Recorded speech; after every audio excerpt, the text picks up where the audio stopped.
Bismillahirrahmanirrahim. From today, we'll start the next important part of GIT, that is stomach. Uh, we'll deal with the stomach and start with the gastritis, its various complications. Then there will be polyps, and at the end, we'll start with the various carcinomas which can be seen in stomach.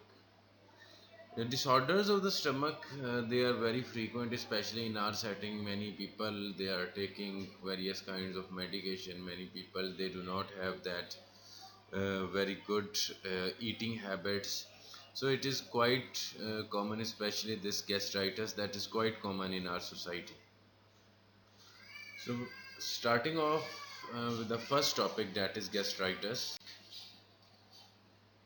These are the things that we should avoid: the junk food, the fast food, the fizzy drinks, uh, the food that is high, that contain high content of fats. They should be avoided. Similarly, we have included a lot of junk food in our daily routine, in our daily life. Most of us we do not have the time and we start eating these burgers, pizzas, as they are readily available just a phone call away, and so we have disturbed our eating habits. We do not do breakfast in the morning, and a very little lunch, or sometimes a good quantity of the lunch, but our main emphasis and main focus is always on the dinner, which is totally wrong. I always told the student that always do breakfast. It keeps you people fresh throughout the day. Make a habit of not skipping the breakfast. Whether you have to go somewhere and you have to get up early in the morning at 4 a.m. or 5 a.m., do get the breakfast at that time. So breakfast, they are mandatory. Breakfast should be healthy, and then then comes the lunch, a routine lunch. And if we talk about the dinner, it should be quite balanced. It should not be very late. रात को 11-12 बजे बिल्कुल नहीं खाना खाना चाहिए. Try to get the dinner as early as possible, like maybe after Maghrib prayers or just before Isha prayers, so that you have ample time before going to bed to have a walk or have a stroll and a jog after 1 to 2 hours after the dinner. So, all of you, my advice is to adopt these habits. So gastritis, acute gastritis. Gastritis basically it is the inflammatory process, and whenever the neutrophils are present, that is called as acute gastritis or acute inflammation, acute gastritis, acute colitis, acute esophagitis, uh, acute prostatitis, acute orchitis. जहाँ भी neutrophils का जिक्र होगा, the inflammation, the type of inflammation will be acute in nature. And sometimes a term that is called as gastropathy, it is also used when the number of inflammatory cells or these neutrophils they are very less or they are altogether absent, then you can call it as gastropathy.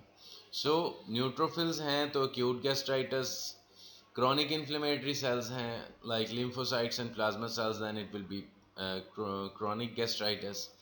And if the inflammatory cells they are very less in number or altogether absent, then you can call it as gastropathy. The most important cause of gastritis in our setting is abnormal dietary habits and intake of non-steroidal anti-inflammatory drugs. Non-steroidal anti-inflammatory drugs taken for various other causes like joint pains, That is very common cause of gastritis. Similarly, stress induced injuries, stress induced gastritis, that is also very common. Alcohol consumption, increased smoking, so all these they are important causes of acute gastritis. Before going on to the pathogenesis, how gastritis is caused, we should look at the normal protective mechanisms which are present in the stomach. So this picture, this is very important from OSCE point of view. It is present in your books. In this picture, it shows the normal protective mechanisms, the normal protections that Allah Pak has provided in our stomach against various kinds of damages. So if you note that there are few protective forces that are mentioned in this picture, top of the list being the surface mucosal secretion. In this picture you can see the greenish mucus that is covering the epithelium. So surface mucus secretion. Then there comes the bicarbonate secretion. That bicarbonate is secreted into the mucus. Then comes the mucosal blood flow. The mucosal blood flow, it helps in the regeneration and it helps in the normal healing and repair of the epithelial functions of the epithelium, the columnar epithelium. Then epithelial regenerative capacity, good blood flow, normal blood flow, it will help in epithelial regeneration. Elaboration of the prostaglandins. The prostaglandins, they are very important and a very important tool in providing the protection against the various injurious stimuli. Now, if you look at the other part of the picture, you can see the various injurious stimuli which can cause the gastritis, irrespective that acute or chronic gastritis, whatever the cause may be. H. pylori, Helicobacter pylori infection, very important cause of gastritis. Then comes non-steroidal anti-inflammatory drugs, tobacco, alcohol, uh, then gastric hyperacidity as a result of increased more spicy food, duodenogastric reflex in a similar way, the gastroesophageal reflex which causes the reflux esophagitis. So duodenogastric reflex that also causes this gastritis. When we talk about few internal factors which are related to uh, the blood supply, that is ischemia and shock, they are very important. Ischemia and shock, they can also cause damage to the normal mucosa, because when there is ischemia, when there is a shock like condition, the mucosal blood flow that is decreased, so epithelial regenerative capacity that is also decreased. Normal turnover of the epithelia that does not occur with time. So ischemia and shock, they are the internal mechanisms which can also lead to uh, damage in the gastric mucosa. This is an endoscopic view of gastric mucosa, which shows a hyperemic area, and this is endoscopic view of gastritis. Again, an endoscopic view, look at the normal esophagus, that is quite normal in current, no reddish hyperemia is seen, while on the left side, sorry, on the right side, the mucosa of stomach, that is altogether hyperemic. This is the microscopic picture of acute gastritis. Histologically, if we look at the picture of acute gastritis or gastropathy or any other form of the gastritis, we will find a large number of the inflammatory cells. If you look at this picture, you can find numerous neutrophils. As this is acute gastritis, so numerous neutrophils they are seen, and I am marking these neutrophils with this yellow line. So the presence of these neutrophils, that is characteristic of acute gastritis. Sometimes the neutrophils, they are so much severe, they are so much large in number that they can even infiltrate these epithelial cells which are marked here by blue ink. So uh, with the progression of the neutrophils, with the progression of the inflammation, the mucosa, it can be damaged, and when the mucosa it is damaged, it can result in the erosions and it can result in the development of the ulcer. When there is erosion of the surface epithelium, it will result in the development of ulcer, and sometimes the ulceration, when there is some blood vessel beneath the ulcer, beneath the ulcer bed, it can get damaged, so it will result in acute erosive hemorrhagic gastritis. So this is the microscopy. When you have to describe the pathogenesis, you have to describe the normal initially you have to describe the normal forces that are present, and after those normal forces you have to describe various other things which can lead to the damage of the epithelia. Like for example, if we talk about the non-steroidal anti-inflammatory drugs NSAIDs, which inhibit the COX enzyme, cyclooxygenase enzyme, as a result of inhibition of the cyclooxygenase system, the prostaglandin synthesis will not occur, and when there is decreased synthesis of this prostaglandins, all the normal protective mechanisms like bicarbonate secretion, mucus secretion, the mucosal blood flow, they are disrupted. So ultimately, the mucosal barrier that will no longer be that much protective, and it can result in the formation of acute gastritis. Similarly, in patients where there is decreased oxygen supply, for example, a patient who is suffering from chronic obstructive pulmonary disease or any other condition or related to heart or related to respiratory system, so, which causes decreased oxygen delivery in the blood, that can also lead to ischemia, local ischemia in the gastric mucosa and the gastric vessels, and ultimately destructing all the normal mechanism. Similarly, various patients in which the level of urea that is very high, especially the patients who are having chronic kidney disease, that can also undergo the formation of various ulceration in the stomach, or the formation or the predisposition of acute gastritis. So whenever pathogenesis is asked, please write the important points initially, the important protective mechanism, and then describe various 2 3 pathogenetic mechanisms which can disrupt those normal uh, mucosal barriers.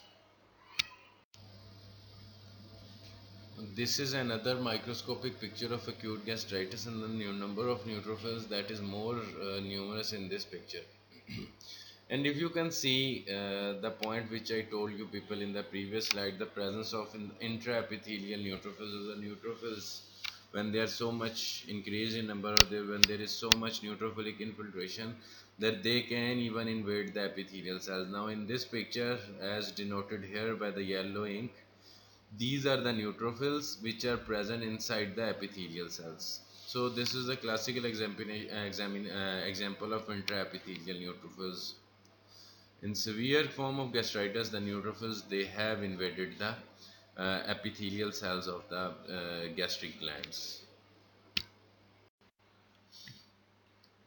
Stress-induced mucosal injury or stress-induced gastritis, another very important pathogenetic mechanism that is involved in acute form of the gastritis. If we talk about the various causes of stress-induced gastritis, they vary depending upon the type of the ulcer or the type of the mucosal disease. For example, in patients who are having stress ulcers, the important causes, they may be severe trauma or shock or sepsis like condition. Well, those patients who are having curling ulcer, they are associated with severe burns. Those patients in which the Cushing ulcers are present, those Cushing ulcers, they are associated with some intracranial tumor or intracranial diseases. So different type of the causes, they cause different type of the damages and or different types of the ulcer. For example, shock and sepsis cause trauma cause stress ulcer. Then the intracranial tumor, they cause the Cushing ulcer. Similarly, curling ulcer, they are formed as a result of severe burns. So these are some specific causes of the stress-induced gastritis. Talking about the pathogenesis of this stress-induced gastritis, that is always due to the local ischemia. The local ischemia of the blood vessel. The ischemia, it may be due to severe shock-like condition in which there is the blood pressure is severely decreased. It may also be due to severe vasoconstriction, and that vasoconstriction, it can cause the reduced blood flow. Similarly, some trauma that can also cause the increased blood loss from the body, that can cause the shock-like condition or these decreased blood flow. Similarly, acute gastroenteritis, in which there is severe loss of fluid from the body, that can also cause the decreased blood flow to the local blood vessels of gastrointestinal tract. Now, what happens due to all this mechanism? There occurs upregulation of the nitric oxide synthase, NO synthase, and as a result of this upregulation of nitric oxide synthase, there is increased release of vasoconstrictor. Some very important vasoconstrictor, they are seen in GAT. One very important vasoconstrictor is endothelin 1, that is elaborated from endothelium. And when there is increased release of various vasoconstrictor substances, it contributes to increased or mucosal gastric injury. और जबकि इसके साथ the protective mechanism that was the formation of the mucosal epithelial surface and the mucus secretion over the epithelium and secretion of bicarbonate and other important thing, that epithelial regeneration, they are lost, they are altogether lost. So this is the main pathogenesis, the main event being the local ischemia or the hypotension, resulting in upregulation of the nitric oxide synthase and NO synthase, and increased secretion of the endothelin, which cause the local gastric injury. What are the various clinical features that are associated with this stress-induced gastritis or stress-induced mucosal injuries? Usually, as I already pointed out, the various conditions with which they are associated. So, the stress-induced gastritis, the ulcers of stress-induced gastritis, they are usually seen in the patients who are admitted in the hospitals, and the patients, they are usually critically ill. So you can have a histological evidence of these stress-induced ulcers in the patient, and if you see various medical wards, various surgical wards, they usually have added some proton pump inhibitors, some maybe in the oral form or in the injectable form, in such kind of patients who are taking numerous medications already and who are in critical conditions. So, stress-induced gastritis is very important. As far as its morphology is concerned, that will be more or less the same as that of the acute gastritis. Apart from stress-induced gastritis, there are few non-stress causes of the ulcer, and one very two, in fact, very important causes. They are the GAVE, gastric vascular ectasia, and the other is Dieulafoy lesion, in which the submucosal artery that do not branch properly with the stomach, that is not of your level. Just have a read of these two lesions. So, Dieulafoy lesion, in which the submucosal artery that does not branch properly within the pole, within the wall of the stomach, and as a result its diameter may reach more than 10 times of the normal, so it can ulcerate easily when there is mucosal injury. The second is gastric antral vascular ectasia, in which when we look through endoscopy there are longitudinal strips of erythematous or reddish mucosa that ulcerate with the less severely injured or normal mucosa. तो बिल्कुल यूं लग रहा होता है कि we are looking at a watermelon, and sometimes it is called as watermelon stomach. Chronic gastritis, these are the important conditions that are associated with chronic gastritis. Top of the list being Helicobacter pylori, followed by autoimmune gastritis. Other forms like eosinophilic gastritis, lymphocytic and granulomatous gastritis, they are also common. Especially the lymphocytic gastritis, it is common in our condition, in our setting. Eosinophilic gastritis, that is usually seen in the uh, children and is associated with cow milk protein allergy, soy allergy. So eosinophilic gastritis is also important. But the initial two, the Helicobacter and autoimmune gastritis, they are the most important. We'll discuss them one by one in the next lecture. Next lecture will be of Helicobacter pylori gastritis. उसके बाद हम discuss करेंगे autoimmune gastritis को along with the other three forms of the chronic gastritis. So this was the thing that I was telling you, the gastric antral vascular ectasia gave, in which the when viewed with the help of an endoscope, you can see the longitudinal strips, the reddish erythematous or edematous longitudinal strips, which are alternating with the normal stomach mucosa, or, no, or less severely injured mucosa, giving an appearance of watermelon stomach. So these are the important symptoms of gastritis that should be noted, whether it is acute gastritis or chronic gastritis. When then initially there may be stomach upset along with the stomach burn or the acidity, जो हम कहते हैं कि सीने में जलन लग रही है. Sometimes it may progress to vomiting, and when there is stomach ulcer and when there is ulceration, there occurs the loss of appetite because of food. It may cause the aggravation in the pain, and if there is acute erosive gastritis, it may cause the blood in the vomiting or blood in the stools that will result in the black colored stool. So this was an important lecture of the gastritis, in which I gave you an initial overview of various forms of the gastritis, the pathogenesis of the gastritis, the microscopic features, and few non-stress and stress-induced forms of the acute gastritis. So in the next lecture, we'll start with the chronic gastritis, top of the list being H. pylori induced gastritis. Till then, Allah Hafiz.